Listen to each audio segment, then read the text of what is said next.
Halo kalian semua, apa kabarnya? Selamat datang kembali di channel Nonton Alur. Jadi di video kali ini, Mimin akan merangkum sebuah alur cerita dari film yang berjudul Law Abiding Citizen. Film ini sendiri bercerita tentang seorang pria yang berubah menjadi psikopat setelah anak dan istrinya dibunuh perampok. Dia bahkan semakin brutal setelah tahu kalau si pelaku hanya dihukum sangat ringan. Hal itu membuat si pria kecewa dan menaruh dendam kepada perangkat hukum di negaranya. Bagaimanakah kelanjutan ceritanya? Langsung saja kita ke alur filmnya.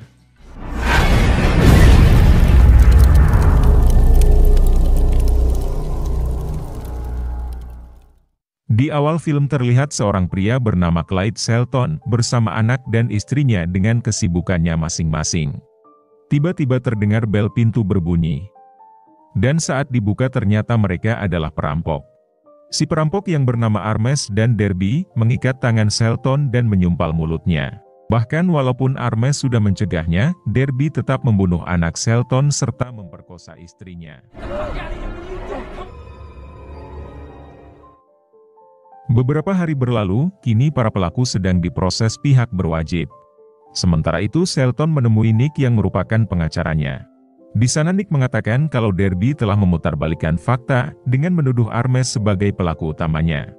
Shelton yang mencoba membujuk Nick untuk mengungkap kebenaran, justru ditolak Nick karena semua bukti kejahatannya telah ditangguhkan kejaksaan.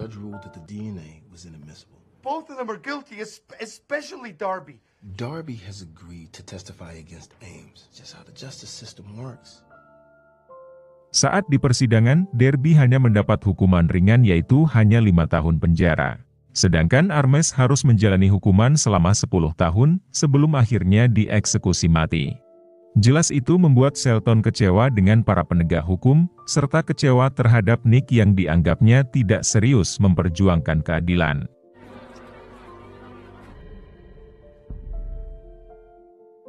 Sepuluh tahun kemudian akhirnya Armes akan menjalani hukuman mati. Namun di saat proses itu, Armes tidak langsung mati dan merasakan sakit yang luar biasa.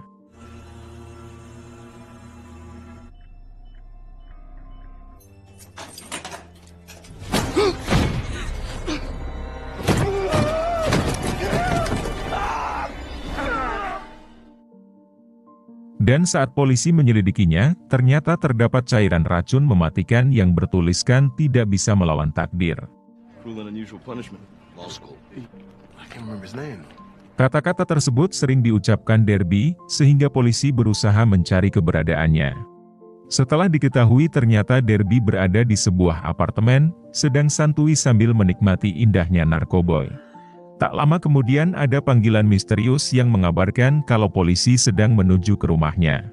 Derby yang panik lalu mengikuti arahan si penelpon untuk menuju ke sebuah mobil polisi yang terparkir tak jauh dari sana.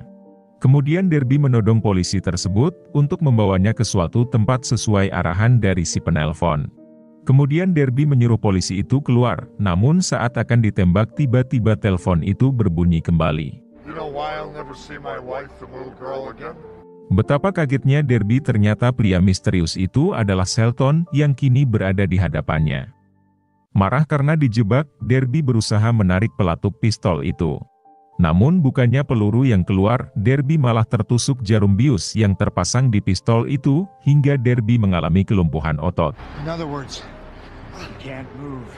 Kemudian Shelton membawa Derby ke sebuah tempat, lalu mengikatnya dan menyuntikkan sebuah cairan agar Derby semakin tersiksa.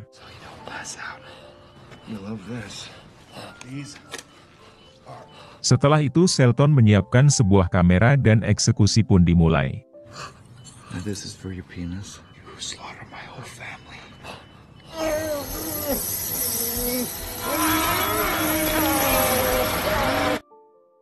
Peristiwa pembunuhan itu akhirnya diketahui polisi, dan Shelton terlihat sangat santai saat polisi melakukan penangkapan. Saat di persidangan Shelton mengaku telah melakukan pembunuhan itu. Bahkan dia mengkritik sistem hukum di negara ini yang dinilainya bobrok, sehingga hakim memutuskan Shelton bersalah dan harus dipenjara. Both Mr. Ames and Mr. Darby's deaths. It's a slippery slope, Your Honor. Your Honor, Mr. Shelton has agreed to give us a full... No, I don't think I will excuse you. Like a bitch and eat. Fine. And I bet you take it up the fucking ass. Di sana Nick bertanya apakah dia yang menyekap pengacara Derby dan di mana ia disekap. Shelton akan memberikan jawabannya namun dengan syarat, dia meminta diantarkan makanan enak ke selnya tepat di jam 13.00. What if I had another confession to make? Call a priest. Would the life of Bill Reynolds suffice? Demi mendapatkan informasi, Nick tidak keberatan dengan permintaan Shelton. Porterhouse steak, seared, medium rare. Just wanna wait. Well, that's disappointing, Warden.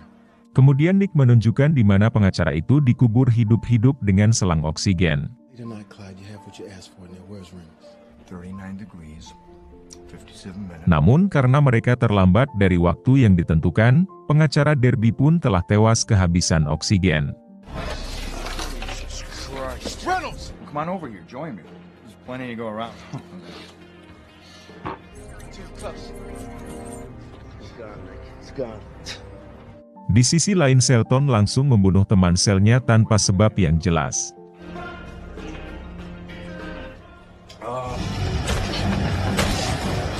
Sarah, listen, Clyde murdered his cellmate. Menyadari kasusnya sangat serius, Nick dan timnya mulai mencari informasi tentang Shelton. I think I may have found a way around it. I'm gonna call it a favor. I got a game plan. Kemudian saat mereka bertemu dengan orang yang pernah dekat dengannya, orang itu mengatakan kalau Shelton bukan orang sembarangan. Shelton adalah seorang pembunuh profesional yang sangat jenius. Somebody must have really pissed him off. If he's in jail, it's because he wants to be in jail. I'm a spy. Clyde has a brain. If Clyde wants you dead, you're dead. Setelah mendapat informasi itu, Nick langsung menemui hakim persidangan untuk memberi hukuman yang sangat berat kepada Shelton. Namun saat hakim tersebut mengangkat telepon inilah yang terjadi. Hello? Curiga itu adalah perbuatan Shelton. Nick kembali menemui Shelton untuk diinterogasi. Shelton mengakui perbuatannya, dan itu dilakukannya karena sang hakim sangat buruk dan tak bisa tegas saat bertugas. Kemudian Shelton meminta dihapus segala tuduhan kepadanya, dan meminta dibebaskan besok pagi. Kalau tidak, semua penegak hukum yang bobrok akan dia bunuh. That I watch you go to work every morning 8 a.m. Or I kill everyone. And vengeance keeps you warm at night. Mendengar ancaman itu, Nick meminta timnya untuk tidak pulang sampai jam 6 pagi.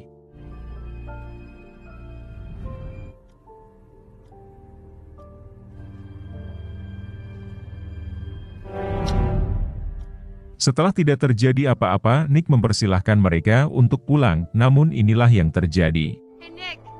Get some rest.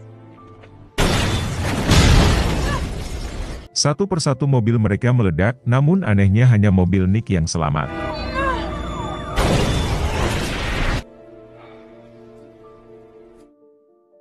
Kemudian terlihat Nick berada di pemakaman rekan-rekannya, namun mereka harus segera pergi karena akan ada konferensi pers dengan awak media. Tak diduga ada seseorang yang mengendalikan sebuah robot dan menembaki mobil mereka.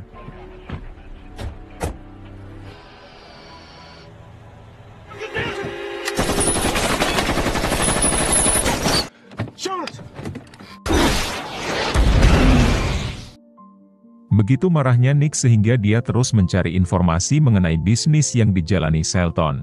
Atas bantuan temannya, Nick akhirnya menemukan data transaksi jual beli barang industri yang kebetulan lokasinya tak jauh dari penjara itu. Saat itu juga Nick bersama rekannya langsung mengecek di tempat tersebut.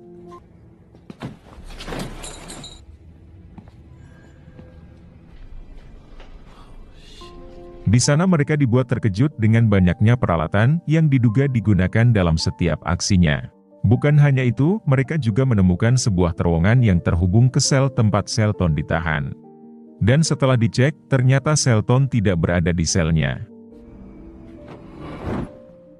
Kemudian mereka kembali mengecek berkas-berkas yang ada di sana, dan akhirnya diketahui target Shelton berikutnya adalah meledakkan kantor balai kota. He's at City Hall. Lalu mereka pergi ke balai kota untuk mengambil bom tersebut.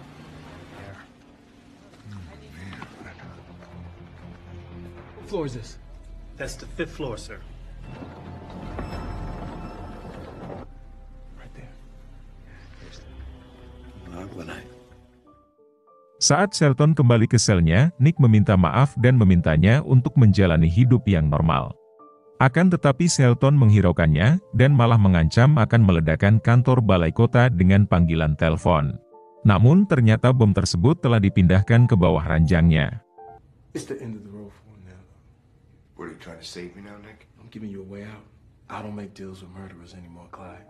Dan saat Shelton memasukkan kombinasi angkanya, Nick keluar dari sana sehingga Shelton meledak bersama bom rakitannya sendiri.